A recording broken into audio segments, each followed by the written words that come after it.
Quest. Discover more with the Artok Group.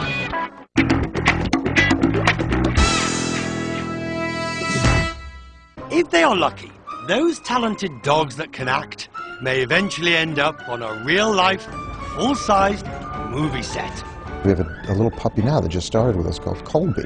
And Colby's a major movie star. All you agents out there, you want to know about Colby. Colby is one of the tail-wagging talents, sharing this film set with the screen legend Richard Gere. 36, take 2. Mark. Films like American Gigolo, An Officer and a Gentleman, and Pretty Woman made Gere a household name. His latest project is Hachiko, a dog story.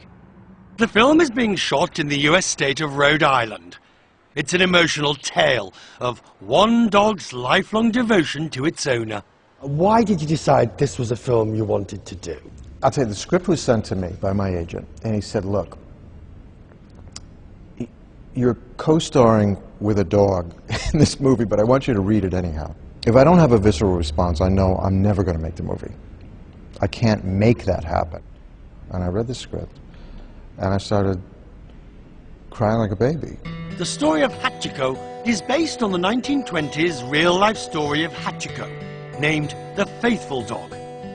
Every day, Hachiko goes to the train station to greet his owner home from work. And even after his master dies, this dog keeps up the routine for an incredible 10 years. He just waits. And there's something incredibly powerful about that. When you have a special relationship with an animal, it is something quite extraordinary. And it can be described probably only in the realm of poetry, what that is. On the day I visit the set, they are filming a simple scene. The dog is walking back alone from the station. On the way, he receives scraps of food from the local butcher. The dog has to be trained to walk, All right, Chico, move. stop, Stay. scratch, Good. and then walk again. Chico, come here.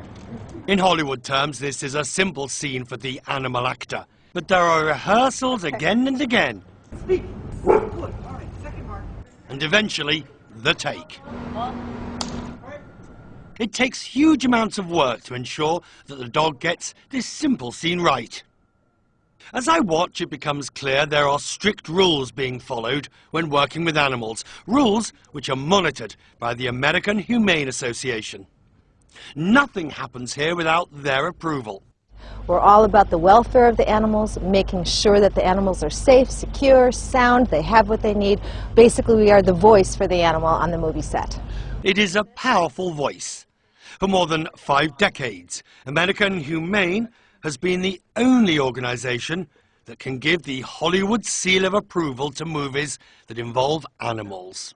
It's important because it very much reassures the public that even if they see something that looks dangerous, if we're on set, they know that no harm came to the animal.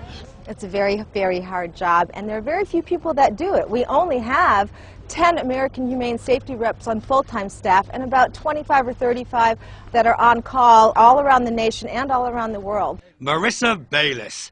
She's one of those representatives. The dog's well-being is her one and only concern. What's your role here? I'm a certified animal safety representative. Right, what are you doing? Well, right now I am documenting this scene and to make sure that no animals are being ill-treated in any way. So basically what I'm looking for are the safety elements involved. I'm making sure that the dog is focused on its trainers, that no obstacles are going to obstruct the dog's action, that the traffic is going to be blocked off, that even what the actor is going to be feeding the dog is edible for the dog. In case they have to do a lot of takes, you have to make sure that the animal can digest that. You have the authority to stop everything. What is it you shout? If it got to worst case scenario, I would shout unauthorized shot and make production and crew fully aware that the scene that was about to go through would be going against American Humane guidelines for the safe use of animals in film media. I speak for the animals. You know, everybody else has a choice to be here, but they don't. To be sure, on a reputable full-scale movie like this, she expects few problems. But the rules are non-negotiable. If you want the words, "No animals were harmed" on your screen credit, you have to follow what Marissa says. That's not a problem for Boone Na, one of America's top animal handlers. He's worked with American Humane for years. And whether it's lizards, leopards, ants or elephants, he's trained the lot. What is the window of memory for the dog? Well, actually, these Akitas are really smart, you know. They're some of probably the hardest dogs we've ever trained. And I think what it is that they're so smart, they're a little stubborn.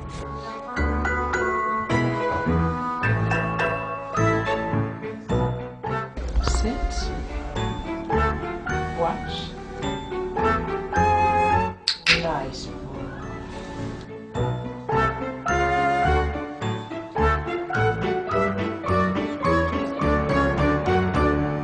In a lot of our movies, we're always teaching them tricks. And tricks are easy to train, but to train emotion, this dog has to be emotional. We have to show that he has these strong feelings, and I have to make that dog look like he belongs to the actor that's in the movie and not the trainer behind the camera. You're going to call me and go, you know what? This dog pulled at my heartstrings, because I think I'm a pretty tough guy, but I got to tell you, when I finish that script at the end, there's tears rolling down. This is a very emotional bond between these two. That bond, that kinship, it's the very essence of my journey this month. Because here in Rhode Island, I may be about to discover what makes dogs man's best friend. I think dogs are unique because they have such an emotional intelligence about them that they can communicate in a deeper way than humans can because they don't rely on a voice, on speech. Vicky's passion to make this movie of Hachiko began 2 decades ago. She fell in love with the story during a visit to Japan when she saw a bronze statue of the dog.